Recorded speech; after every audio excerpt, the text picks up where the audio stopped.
Thank you for joining us for the 7th of Adar, February the 16th, Daily Tanya. I'm Avi. Thank you for watching. Today is the 7th of Adar, as we mentioned, which is Moshe Rabbeinu's Yortzeit and birthday. Good Yom Tov. Okay,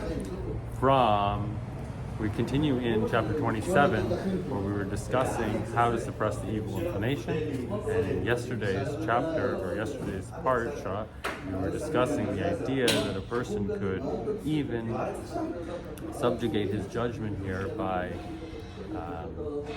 controlling his desire, even in the permissible thing. Just because something is available or because it's kosher doesn't mean that we need to eat so much of it or indulge so much just because it is permissible. Okay, here we go. From His Holiness, or in today's lesson, when a person subdues their impulse, they elicit a holiness that consequently gives tremendous assistance to the person in their divine service. In other words, we learned that the person's divine service, the Beinami, may only be to subjugate his evil inclination and not to overcome it. So here we go. From this holiness, a sublime holiness issues forth upon man below to assist him with a great and powerful aid in his service of Hashem. This is what our sages meant when they said, if a man consecrates himself in a small measure here below, he sanctifies greatly from above. So the more work that a person does here, it's actually magnified in the spiritual realm. This is apart from the fact that one sanctifies himself in permissible manners, he therefore fulfills the positive commandment of Torah, sanctify yourself and be holy.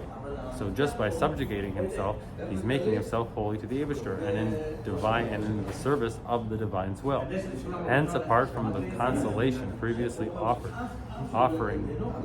the Beinani, and that through turn away from evil by combating evil thoughts, desires, he affords Hashem a pleasure that tzaddikim cannot. His battle with the evil inclination also contains a positive quality of doing good. That is likewise not present in the divine service of the tzaddikim, because the tzaddik only does good. This positive quality is fulfillment of the mitzvah, sanctify yourself, which applies only to Beinani, not tzaddikim, because they're already sanctified. So it moves the needle quite a bit more when a Beinani overcomes his evil impulse to subjugate it in the divine will, for divine will, rather, whereas the tzaddik doesn't have this evil inclination to do things that would separate himself from the Eibishter. So it's not so special when the tzaddik does something that he's expected to do. For the intention of the commandments is that everyone's personal, permissible, and mundane manner should not be attended to out of the desire of one's animal soul, but for the sake of Hashem. In other words, all the things that we eat, even the permissible things that we drink, and the actions and the behaviors that we engage in should all be for the sake of Hashem, but not for the sake of pleasing the animal inclination.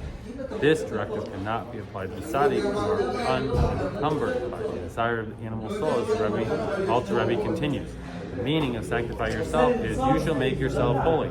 That is, so to say, although in truth one is not holy and separate from the evil inclination. The evil inclination of his animal soul is still at its birth, at its full strength and might, the left part of his heart, the seat of the animal soul and the evil inclination. The word kedusha, holiness, means setting apart or separation from the unholy.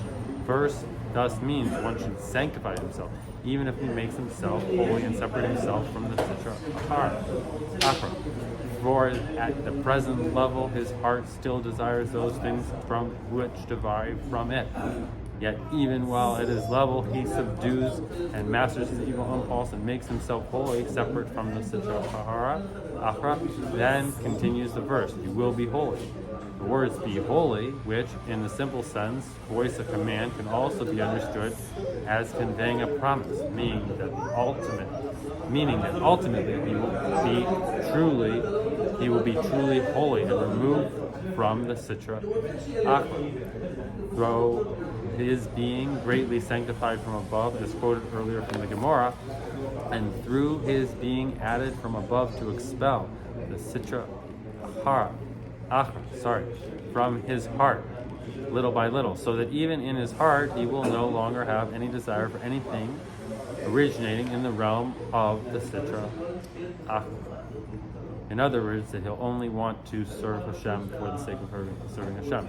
An interesting idea that when it comes to not participating in the non-permissible, one's intention is not so important as the intention when one is participating in doing good.